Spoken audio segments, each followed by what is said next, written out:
Hello, welcome to the Echo Tips podcast.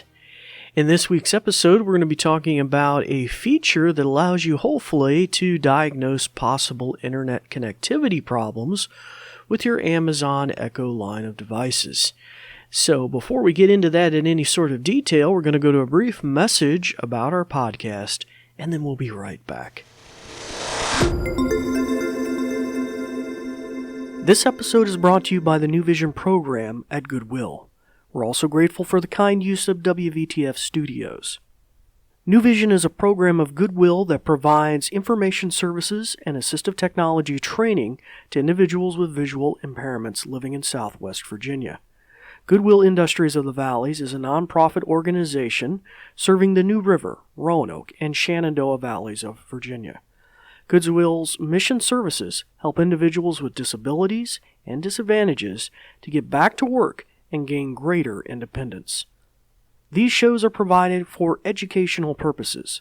This podcast may not be retransmitted, sold, or reproduced without written permission from New Vision. Well, hello again, and we'd like to welcome you to the Echo Tips podcast. For our new listeners who might be wondering what you're listening to, you'll find that our podcast contains little nuggetized episodes about your Amazon Echo. That includes the Dot, the traditional, the different versions, the ones with screens, and the like, and sometimes even some other devices that you connect to those. And we try to keep those episodes between 5 to 15 minutes, somewhere in that neighborhood. And we try to tackle a lot of new things as well as they come out. And we'll probably be having the roll-up from the November new things coming out here just soon, and we'll probably be highlighting that on the podcast. For our returning listeners, we'd like to welcome you back as well. And for our new ones too, my name's David Ward, and it's good to have you with us this week. Okay, so Internet is the lifeblood of the Amazon Echo.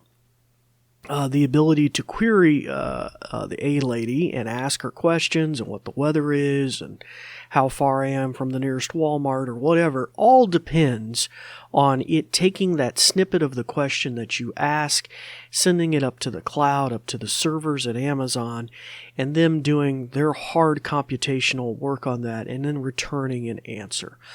Like 99.99% of everything the Echo does is going to probably be tethered to that. Now, slowly, they are rolling out some features that can work offline, but very limited set. I think one might be the time. I can't remember that. I don't know if I've read that anywhere, but I think I've experienced that. But pretty much, she's just totally useless without internet. So some of us may have had this situation where internet connectivity at home or at work may be spotty. You may have problems or something happens or you're not too sure what's going on. Now, generally, you know you have a problem because as soon as you ask the A-Lady a question, she'll say, hey, I'm not connected to the internet, yada, yada, yada. You may want to check that. Now, I would love if the functionality I'm demonstrating today actually could run in an offline mode, even if it couldn't verbally respond to you, if it just popped up a dialog box. This might be handy, but unfortunately that's not the case. So really, what I'm going to demonstrate today is more geared towards maybe running an analysis after the internet has come back on, And so we're going to demonstrate that right here now. Now, if you have an Echo in hearing distance of me and you don't want me to trigger your Echo, you might want to shut its ears off so that I don't trigger your Echo at home. So I'll just give you a second to do that. Okay. So here's our command. Alexa, am I connected to the internet? This device is connected to the internet right now. If you are still having connection issues, were you able to try what I suggested earlier? Yes. All right. Please don't unplug your device until you hear back from me. All right. From what I see, everything seems to be working. Okay. So the suggestion she gave me earlier when I had disconnected the internet and tried this feature is she offered to offer a diagnostic. I said yes. Then she came back with a response saying it could take up to 2 minutes to run the diagnostic. And she came back and said, I see that your internet has gone in and out, which she was right because I had unplugged the internet to try this and then plugged it back in. And her suggestion was something very simplistic, like move your device closer to the Wi-Fi router or move the router closer to you. So that kind of thing. So now, obviously, when I've come back and demonstrated the same command, "Hey, lady, am I connected to the internet?" She came back and said, "Hey, okay, I did ask you to do this. Did it work? Did it not?" And you say yes or no, and then you get that feedback like we just received. So very kind of interesting. I don't know, I see the utility of it in a way as kind of like a back troubleshooting method, and I like the concept of maybe having some rudimentary logs that she can query to give you an idea of maybe you're having some systemic problems.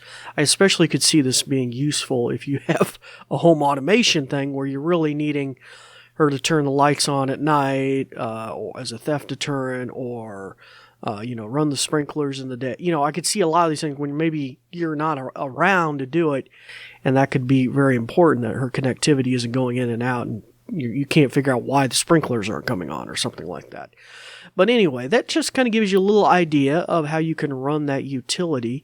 By the way, if you Google that exact command and go to Amazon's website, you'll find a list of more in-depth triage techniques you can do to figure out if your internet connectivity problems, what might be going on.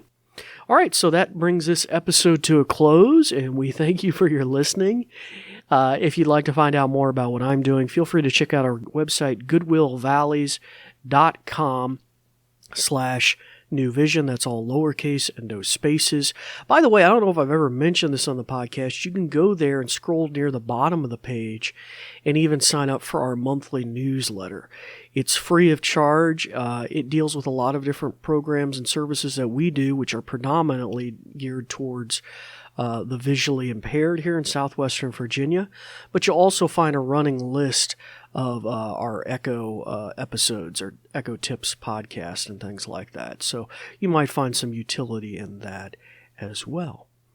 All right, well, if you had questions or suggestions for future episodes, feel free to reach out to Goodwill Industries of the Valleys on Facebook or Twitter.